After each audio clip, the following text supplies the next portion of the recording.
This is a Model UN guide created by yours truly. Okay, first off, who are we? There are 3 different types of groups. First is the delegate. A delegate is the official representative of each state, or in terms of crisis, a real figure. Delegations can either be singular or dual delegate depending on the size of the committee. Larger committees can have dual delegations, but smaller committees tend to have singular delegations. I would say for the most part, most conferences are singular delegate. Delegates are expected not to use personal pronouns with the exception of we or us to represent your nation or country. Next is the staff, known as chair, dais, or pages. Crisis committees are run by multiple staff members, and those staff members are referred to as the dais. Some examples would be the chairs, crisis director, etc. GA committees or ECOSOC committees are typically only run by chairs. They don't need as many staff members because there isn't as much going on. Next is both crisis and GA committees often have pages. Pages are usually underclassmen or middle schoolers that volunteer, and they help delegates pass around notes in the committee. During committee, you can write notes. Officially, they're called chits. Please don't call them that. I don't know why people choose to call them that. Just call them notes. They are like sticky notes or post-it notes that you can write down. Please write a sender and like a responder. You can raise your hand up if there's a page. The page will come over, grab the note from you, and send it. If there isn't a page, you can just pass it delegate from delegate. Next is the secretariat. Secretariat are staff members that run the conference, not your committee, the conference as a whole.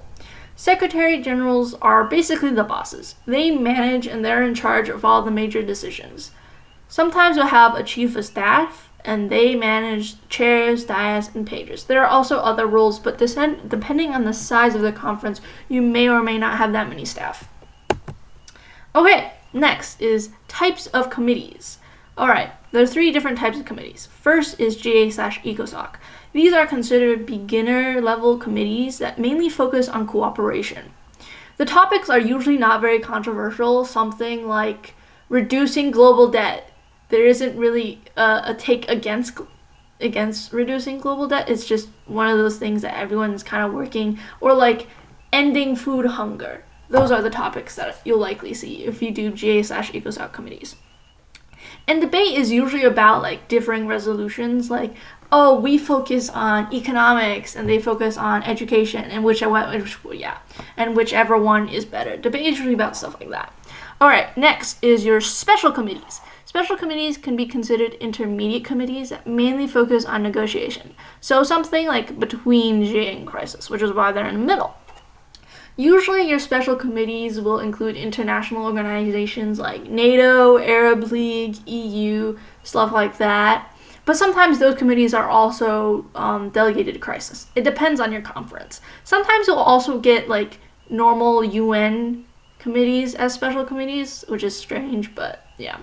The topics are often a little bit more controversial than when in comparison to GA and ECOSOC. Example would be probably something like addressing civilian violence in the Russian-Ukrainian war, because it's a conflict that's very sided. So depending on which side of the world you politically align with, your solution for that will be different. So something like that. Now, moving on to crisis. Crisis is considered they're considered advanced committees, and within crisis specifically, you have ad hoc committees, which are like next level because they don't tell you anything until the conference. You pretty much make stuff up. But yes, these are advanced committees that focus on asserting yourself as a country, or technically as a person, since crises usually have delegates represent real people, and those people have their quote-unquote portfolio powers. You can Google these, or sometimes the chairs will tell you when you sign up for crisis. Crisis is very fast-paced debate because you get crisis updates, and they run a different procedure. For today, we are not going to refer to crisis because it's a very complex and they run slightly different procedure and everything. But yes, it's an advanced type of committee that I would not recommend for beginners. Okay, here we are going to branch off because I have not completed the slides, but that is okay. All right, this is a position paper. Most committees, most conferences will require at least one position paper if you want to win an award as a delegate. That may change conference to conference, but usually it's at least one. This is what a position paper looks like. This, for people wondering, this is the coat of arms of Germany. It's not required, but it's a nice touch. Yes, you should put your name, your school, what committee you're in. Please write out the full committee name because this is technically ECOSOC, but you want to write out the full name, the country, and the topic. All right, so writing a good position paper is crucial to winning an award because position papers are valued pretty heavily, but it depends on the chair. Sometimes they're not valued super heavily, sometimes they are. But okay, so I will probably link this if you're receiving help from me. But anyways, this is the paragraph 1. Position papers are usually broken up into 3 separate paragraphs and a citation source. Typically your chairs will want your position papers to be 1 to 2 pages long, 2 pages at most. Please do not go over 2 pages because as I've been a chair before, and grading like 100 papers in one night is terrible. Try to keep it short, but also detailed. It's difficult. But yes, in your first paragraph, you should have a couple statistics. And basically, it's supposed to be just general topic background surrounding your topic, which in this situation is food insecurity in the Horn of Africa. And you also need to include your country stance. This can be very short. It could be 1 to 2 sentences. You just need to say it. Next is past actions.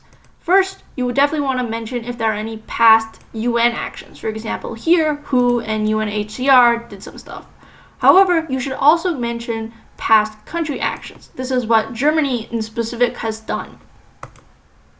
So, paragraph 2 in short is past country and international actions, specifically UN actions. However, stuff like the EU also works if you're a country in Europe.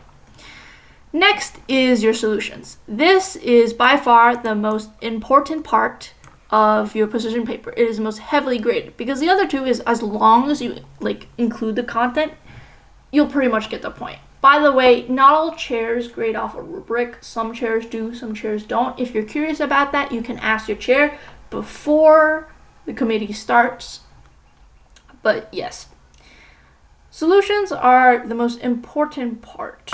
The way that I specifically was taught is to have 2 separate solutions. However, I do find that having just one solution is often easier, so do as you may. Now, please be specific with your solutions. For example, let me see. Here, short-term plan focusing on all these things. Okay, you must explain to the chairs, A, who is going to be doing this? So, for example, who is going to be killing desert locusts? Where are they going to be killing desert locusts? And stuff like that. Or like importing food is where is the food coming from? Who is it going to? What type of food? How long? Stuff like that. Please be specific. Don't just say, we're going to improve food security. What does that mean? No one knows. But yes, for example, as we mentioned, killing desert locusts. Here I mentioned a small swarm of desert locusts. Nope, that's just general information. Here. Similar program in here and an example of it working and stuff. Onwards. And then when you mention another important thing I would mention is if you're gonna say, oh, we're gonna have this NGO, we're gonna have NGOs do it. Please list what NGOs you're gonna do it. For example, here I have the Water Project NGO that will be drilling wells in water and stuff. Here's another example. Farmer managed natural regeneration incentive, which grows new roots. Yay. But yes. Lastly is, as you've seen, you see these little things here. These are citations for sources. This is not necessary. This is the way I was taught it. If you want to do this, great. If you don't, I've seen plenty of papers that don't cite their sources. Maybe just something to make you stand out. Whatever. All right, next. All right, okay. Now we're going to go on to what we call the flow of debate. Basically, how every committee is going to progress. It's typically always like this. It doesn't differ very often. So generally, you have roll call, or what we call quorum. During quorum, basically, the chairs are going to call your country, and you can say present or present and voting. The difference is if you say present and voting, you must vote when it comes to resolutions. It's more of a formality and power trip type thing. It doesn't really matter. I think I've said present and voting and abstained once and they didn't catch me, so it's more of a power trip thing more than anything. It doesn't matter that much. It's not that deep. Next, we move on to the general speaker list, which will often be referred to as the GSL. The GSL is the first speaker list, and basically it's discussing which topic should be chosen. If there is one topic, that is easy, but usually there's more than one topic, 2 to 4 in my experience. And you as a delegate need to explain which topic should be chosen. Alright, before we move on, important thing is you'll often hear people talking about an opening speech. And the opening speech is usually for the GSL, but it can be for the secondary speakers list. This can also be known as the S speakers list. Sometimes it doesn't have a name, sometimes it does. Depends on your circuit specifically. Okay, your opening speech. The reason why people say you should write it out or at least be prepared for it is because you want your first impression as a delegate to the rest of committee to be good. You want to sound professional. You want to sound like you know what you're doing, which is why most people will tell you to script your first speech, because that way you can confirm that you start strong. Basically, in MUN, if you want to win an award, you need to start strong and maintain that lead. I'd say it's not very often where best delegates will have a comeback route per se. It happens, but it's not very common. Typically, your first impression is what the chairs will think of you for the rest of the committee and going onward. So you want your opening speech to be very strong. Now, I will go over advice for that specifically if you ask me, but I will not go over that in this video. Alright, general speakers list, I would say it can be, sometimes it's set, sometimes the delegate who motions for it is chosen. I will talk about motions and points later on. Usually I'd say 60 seconds. So if you are planning out your opening speech, please be sure that it is not too long, it is not too short, it is just 60 seconds. Alright, you can also not ask any questions during the general speakers list. All you can do after you finish is yield your time to the chairs.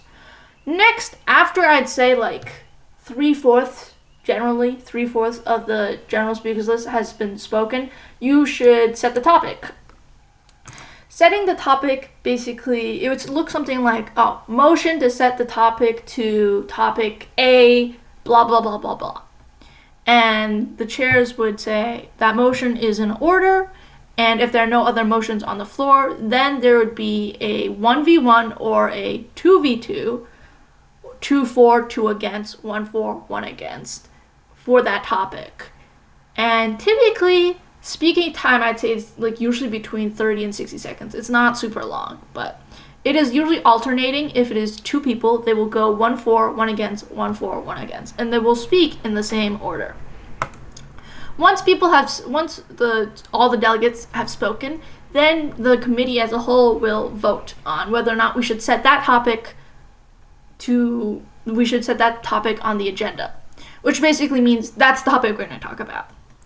Next is after this motion has passed, if it doesn't pass, you just go back to the GSL. If it does pass, you go to the secondary speakers list. And here, sometimes you don't get to speak into the GSL, so sometimes it's good to have a speech prepared, but depends. Anyways, here is the main things to discuss is A, your country's stance on the topic, whether or not you're in favor or you're against it, and in your country's specific solutions. Do not go up on the podium during the secondary speakers list and say, we oppose this problem, I would like to work with people. no one's gonna work with you. I'll be very honest. You need to give out solutions so that people can ask you questions, because that is one way of proving that you're professional and you're a delegate that people might want to work with. And B is just so people know what your ideas are specifically. If you have no ideas, no one's going to want to work with you, because there are plenty of other people with ideas. I would suggest that you bring up your position paper and you list out some of the solutions that you wrote beforehand, because like you're not coming up with new solutions out of the blue. So you can explain things there. During the secondary speakers list, you can yield your time 3 ways. 1 to the chair, 1 to questions, and the third to delegates. Yielding to delegates is very rare. It doesn't happen very often. I would not recommend doing it. Most of the time, you should yield your time to the chair, to questions, not to the chair. For the secondary speakers list, sometimes you have, I often see 60 seconds with 2 30-second extensions. Sometimes it's longer, sometimes it's shorter, it depends. But they usually give you pretty decent time. And after you're finished speaking, you'll yield your time to questions and people will ask you questions. Once you've yielded to questions, you must speak for the entire time. You can no longer yield to the chair. So just keep in mind. Next is typically after 3 to 4 speakers, because this goes very slowly, because this is most of the time people ask questions. It can be like 5 minutes, say 3 to 5 minutes per speaker. It's a drag. So typically after 3 or 4 secondary speakers delegates, you'll go into something called a moderated caucus. A moderated caucus is less formal than the speakers list. And basically, it's just people raise their hands and the chairs pick on you to talk. Pretty much it. There is, should I mention this later? Do it now. I'll do it now. Okay, so it would look something like, for example, motion for a moderated caucus on addressing plastic pollution. For moderated caucuses, there must be a purpose. And then the time and total time. So it would be like a 5-minute mod with 30 seconds for each speaker, something like that. You could say motion for a mod on plastics on a 5:30 on a 5:30 on plastic pollution.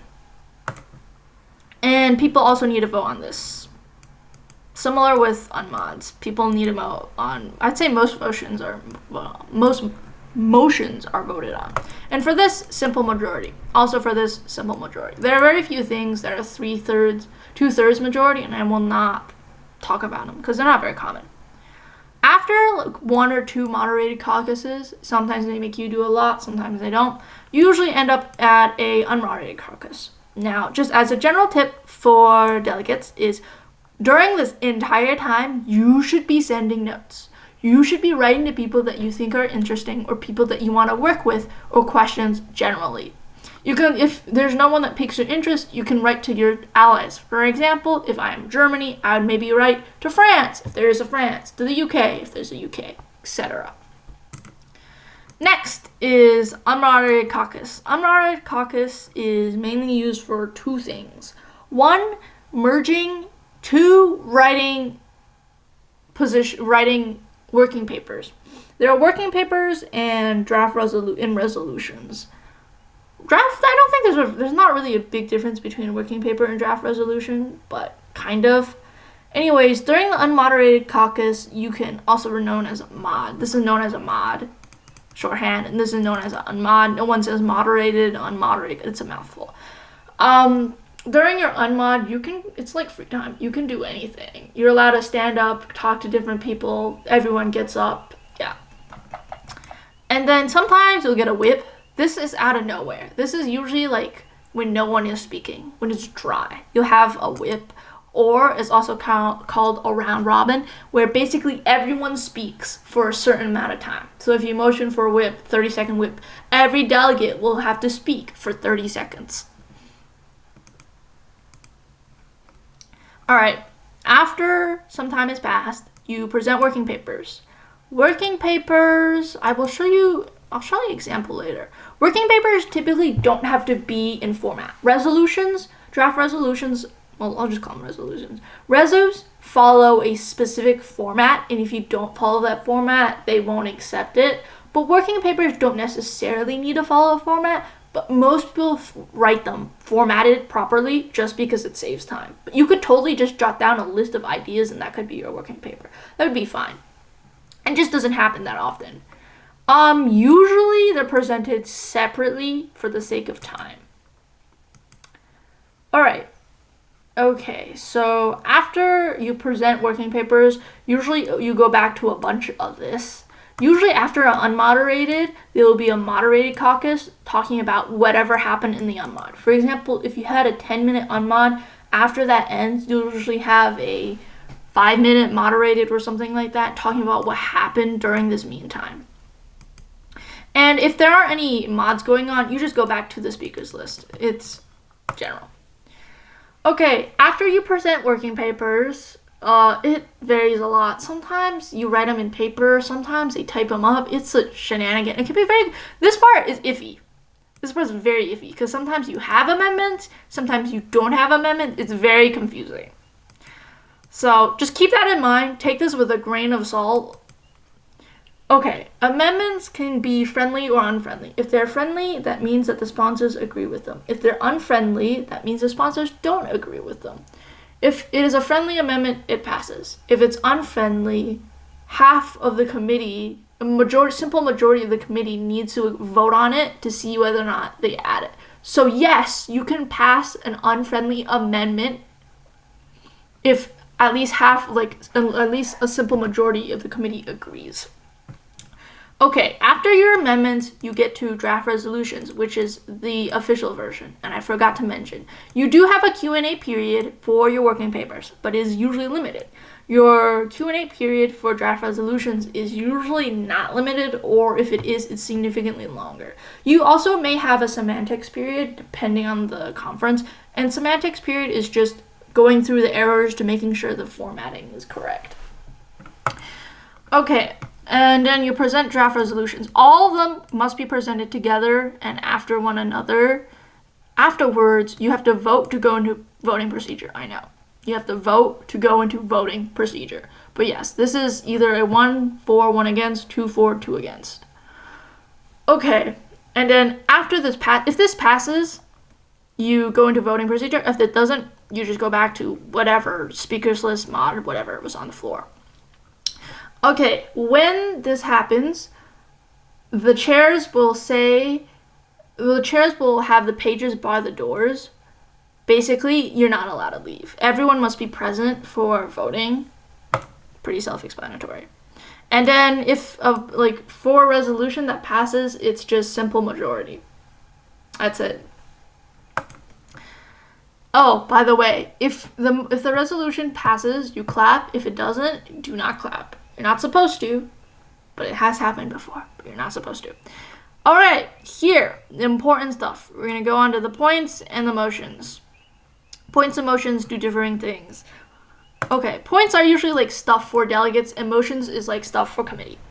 Yes, raise your placard if you want to make a point or motion. Some points or motions you can just call out.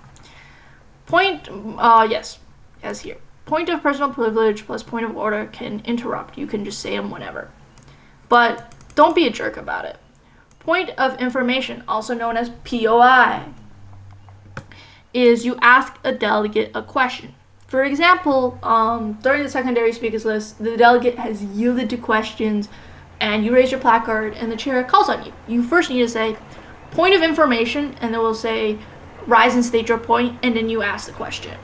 There's no bantering when a point is listed. You cannot talk back and forth. You ask their question, they answer it, you sit down.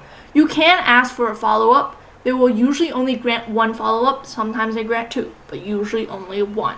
So you can say point of information, chairs, rise and state your point. You ask your question, you sit back down. You ask follow-up. You need to say follow-up. If you just raise your placard, they probably will not call on you. You have to say follow-up. They will usually grant it and you can speak again.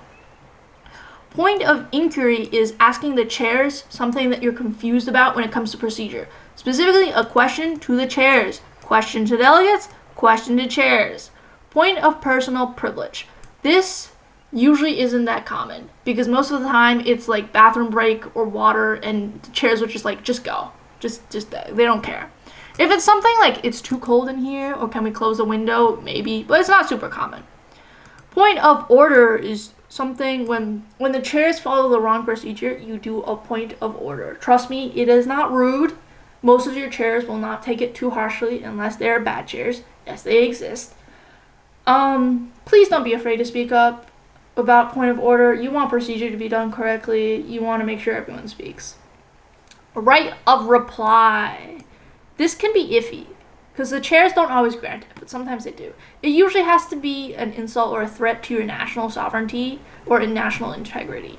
But yeah, it's iffy whether or not you'll get granted this. Motions. All right. Things to take note beforehand. The delegate that proposes a moderated caucus must speak first or last. This is if it passes. If the motion for a mod passes, the chairs will ask you whether or not you want to speak first or last. And you must choose. You must speak.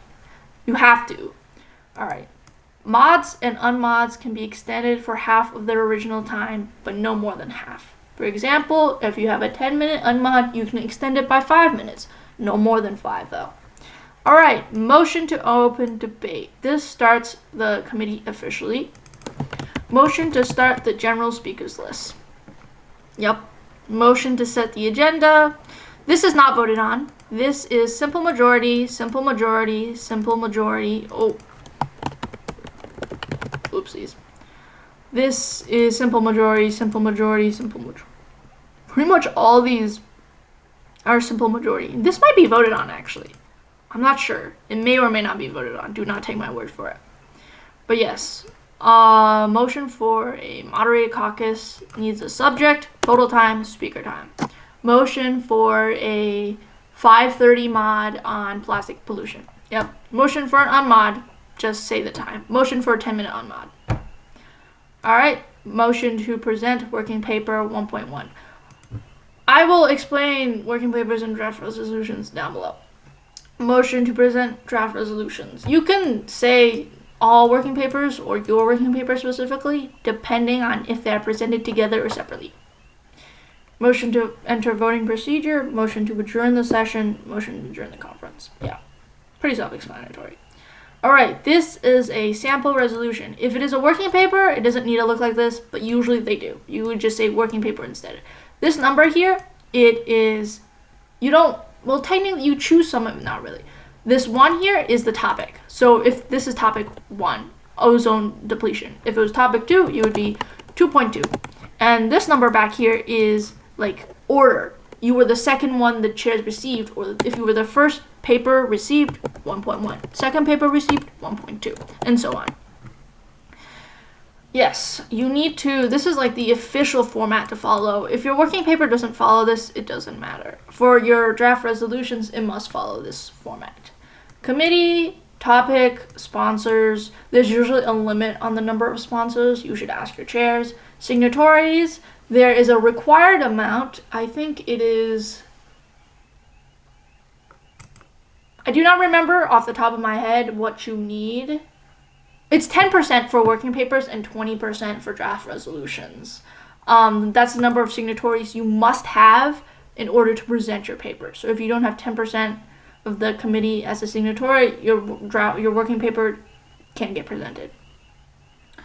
Oh, the difference I often get asked, what's the difference between a sponsor and a signatory? Sponsors are the people who are writing the paper. Signatories are people who want to see it passed or see the paper debated. They don't necessarily support you, but like I'd say most of them do. Okay, these are preambulatory clauses. They are basically things that you acknowledge already exist. This is how they're formatted. The format may be different because conferences like to format things differently. This is a clause specifically. There is a list of clause down here. This is the clause and this is how it ends. These are operative clauses. You can see because they're numbered. The clause is underlined and they end in semicolons. And then you have colons. A subclause must include at least 2 different clauses. This is not always followed. Sometimes it is. Depends. And then every draft resolution will always end with this: remains actively seized in the matter, and it ends in a period. Every resolution must have this as an ending clause. Now, these are the examples of resolution clauses. You can Google them, and if I'm helping you, I'll probably send you this anyways. Okay. Is that everything? Oh, this is not required, but I recommend people create something I like to call a resource list. And here are this is an example. This is not filled out. These are important stats. So basically, like, it can be important stats about yourself or about other countries. And then an NGO list. This is like definitely, I would recommend this the most. This you don't have to make, but this you should most definitely make. Because when you say NGOs, there will be definitely someone who's asking you what NGOs. And you must say specifically which NGOs you're using. So please be prepared for this question. Okay, I think that's everything. All right,